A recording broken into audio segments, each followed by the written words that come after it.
Bom, meu nome é Magno e esse aqui é o meu projeto de encerramento, em que o professor pediu para a gente fazer um vídeo falando um pouco sobre a nossa perspectiva sobre a matéria e um pouco das coisas que a gente aprendeu durante o semestre.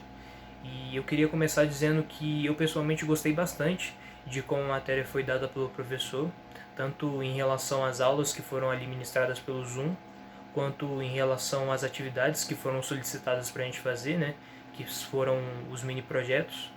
E assim, durante o semestre a gente falou sobre vários tópicos que se relacionam ao processo de inovação como um todo. A gente falou sobre processos frugais, falou sobre hubs, falou bastante sobre startups, falamos um pouco também sobre alguns teóricos que estudaram o processo de inovação desde bastante tempo atrás.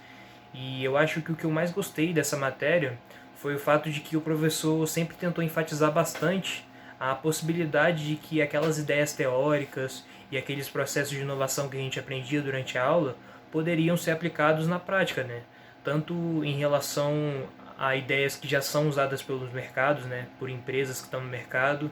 quanto em relação também a atividades que a gente realiza no nosso dia a dia, né, na nossa rotina, e são atividades que podem ser otimizadas por um processo de inovação e muitas vezes a gente acaba não percebendo.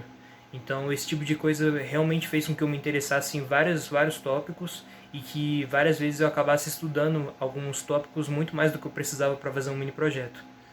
E agora falando um pouco sobre o mini projeto 2, que foi o mini projeto que o professor me sugeriu para falar nesse vídeo, nesse mini projeto ele pediu basicamente para a gente fazer um fluxograma, que é uma imagem que mostra as etapas de um processo, né? Mostra os caminhos, os fluxos que um processo precisa seguir para chegar no resultado final. E na semana em que ele passou esse mini projeto, ele também falou bastante sobre a funcionalidade, né, desse tipo de fluxograma,